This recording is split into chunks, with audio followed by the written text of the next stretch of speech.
Duratti haasamuun hedduu danda'ame. Kanaaf umurii dheertuu thank you very much. Maybe hamilee nuu kenne yaada irraa hojjetame. Kanaaf sochiin afran qalloo ka waggaa 50ffaa waggaa 10 irraa godhame sun probably for first time hanga 2005 biyya kana dhufee after 7 years qophiin sun qophaa'ee qophii afran qalloo sanboota taalibirraa sanboota tabaalee tamachaatu lamarratti namni galma guutuu ka'ee gale. San dura namni waliin gahu ture jechuudha. Erga qophiilee san goone booda waa'ee fuuldura irratti illee haasamuun hedduu danda'ame. Kanaaf waggaa 10 dabre kanatti Oromoon hunda keessa dabre injifannoo gurguddaas fidate. Dongora gurguddaas hojjete. Haa taatu garuu har'as duuba deebinee bakka abboonni keenya irraa ka'an laaluun waan gaariidha. Gabaabumatti sochiin afran qalloo sochii qabsoo Oromoo keessatti akkamiin ilaalamuu qaba? Gumaanni isaa maal ture? Diiteeel isaa hayyoonni hedduun dubbatanii jiranii. Bikaan irraa laaluu irraa yeroo hedduu kan hin dubbadhu. Qabsoon Oromoo hanga ammaatti gulantaa 4 keessa dabre. Revival dadammaqiinsa, reconstruction deebisanii ijaaruu, actualization yookaan implementation lafarra gad dhaabu, sadaffan capturing power.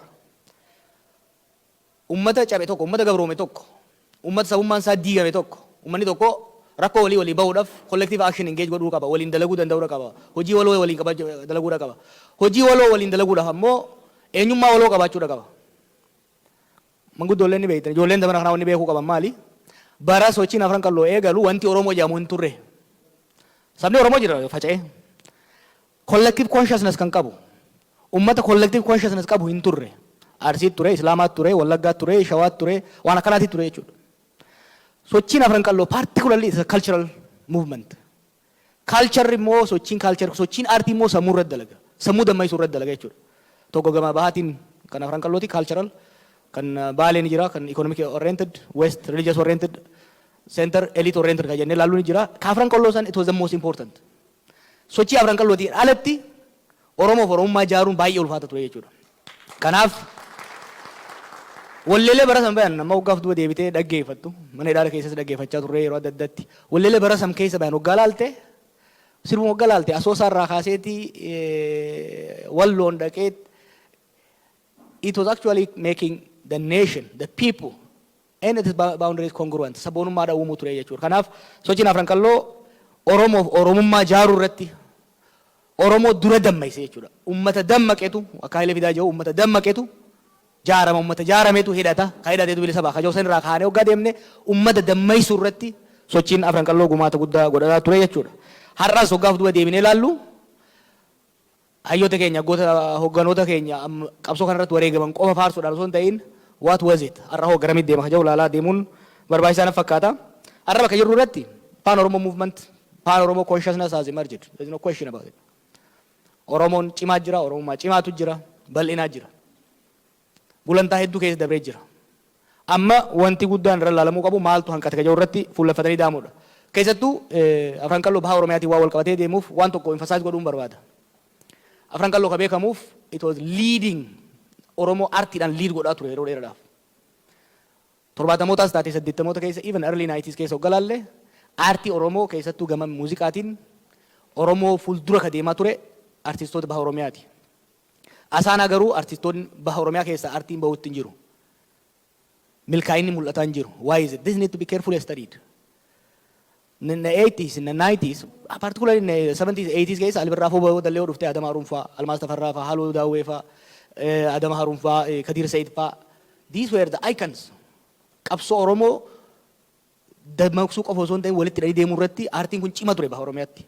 Amma garuu there is no much success. Kanaaf hawaasni keenya dargaggeessi keenyaas aartiin jalaa dhufuus laagiin amma duubatti hafe kun maalirraa ka jiru carefully akka laalan dhaamsa dabarsuun barbaada.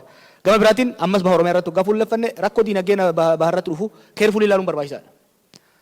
Dhiphina lafaa hedduu jira, overpopulation jira. By the way, godinoonni Harargee lamaan probably number 1 yoo ta'uu baatan number 2 the most populated area Oromiyaa keessatti. Ummata gara miliyoona 10tu jiraata Harargee keessa beeke. It's really large. Ummata hedduu guddaatu jiraata naannoo kana keessa. Lafti immoo gahaa miti. Hongeen babal'inni gammoojjummaa hedduu bal'atee jira jechuudha. Kanaaf haala kanaan dachiin Harargee dachiin baha Oromiyaa ummata kana baadhattee deemuu hin dandeessu. Akka amma duraatti bakka sanii kaasanii gara Wallaggaatti gara Baalee geessuunis gahaa miti. So the economy has to be diversified. Economy diversify godhuun hedduu barbaachisaadha. Maal gochuudhaan? Tokko resource amma jiru Fakkeenyaaf jimaan naannoo sanitti keessattuu waggoota lamaan dabre kanatti bu'aa guddaadha buusaa jira. Amma dalbii challenge ji'opolitikii jijjiiramaa jiruuni. Haa ta'uti garuu tokkoffaa jimaa sanarraa uummanni galii isaan malu akka argatu godhu. Lammaffaa galiin achirraa argamu achumatti risaayikil akka godhamu osoo hin ta'in gara diinagdee biraa irratti manufacturing sector irratti akka invest godhamu godhuun hedduu barbaachisaadha. Keessattuu naannoon Dirree Dhawaatii fi Harar jiru kun manufacturingidhaaf hedduu barbaachisaadha. Maaliif amma wanti Itoophiyaan oomishtu hedduun isaa naannoo Finfinnee kanatti oomishama. 700 kilometers from the port. Dirree Dhawaa yoo fudhatte garuu 250-300 kilometers from the port. Manufacturing hub ta'uu danda'a jechuudha naannoon Dirree Dhawaa kun. Bishaan lafa jalaa guddaadha qaba. Kanarratti bal'inaan dalaguudhaan manufacturing naannoo sanitti bal'atee humna hojjetu.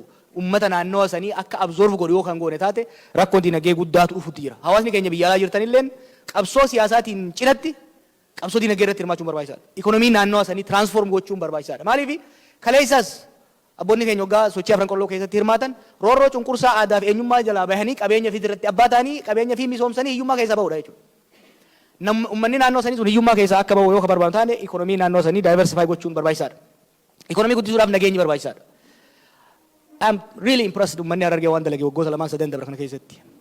Yoo yaadattan 2014 irraa kaasee hanga 2018tti there was a devastating civil war daangaa Somaalee irratti.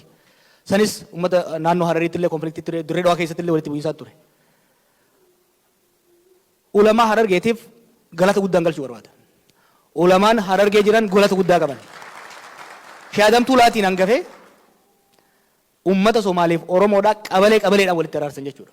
Yeroo har'aatitti dabree waan xiqqoo jiraata taate malee ummanni Somaaleef Oromoo lola kalee isaa sanbira dabree waliif fayyee akka durdaran waliin daldalataa jira jechuudha. Kanaaf ulamaalee sarara binuufaa bulchuu isinis ulamaa sanbira dhaabadhaatii gargaaraa isaantu ummataan biyya saniin deemuu jira jechuudha. Osoo akka warra siyaasaatii taate biitii baddee ulamaan achi jiran sun garuu hojii bareedaa hojii ajaa'ibaatu hojjetaa jirani.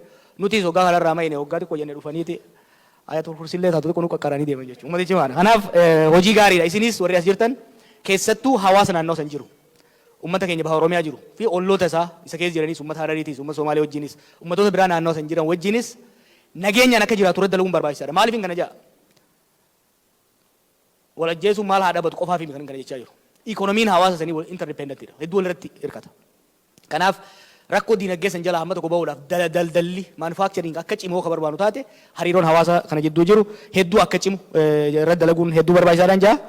Waliigalatti egaa waggaa kurnan kana keessa turre waggaa kurnan dabru kanallee yoo arriin fuutee nuun deemuu baatte kana daran waa dalaynee ummata keenya kaba Oromiyaatis kalita Oromiyaatis jiddu galeessaas kibba Oromiyaa jirus kana caalaa daran walitti hinee Oromiyaa fi Oromummaan hedduu cimte sablammoota nu keessa jiranii fi ollaa keenya keessa jiran wajjin biyya walajjeesuudhaan wal miidhuudhaan waliidhuudhaan wal dhiituudhaan beekamtu osoo hin ta'in ummata wal kabajuudhaan waliin dalaguudhaan waliin guddachuudhaan wal faarsuu fi ifis walis faarsuu waliinis boonu akka ta'u irratti dalaynaa isinis bira dhaabadhaa gara hundaan waggaa kurnan irraati wal agarsiisuun jaa hedduu galatooma nagaan naa jiraadhaa.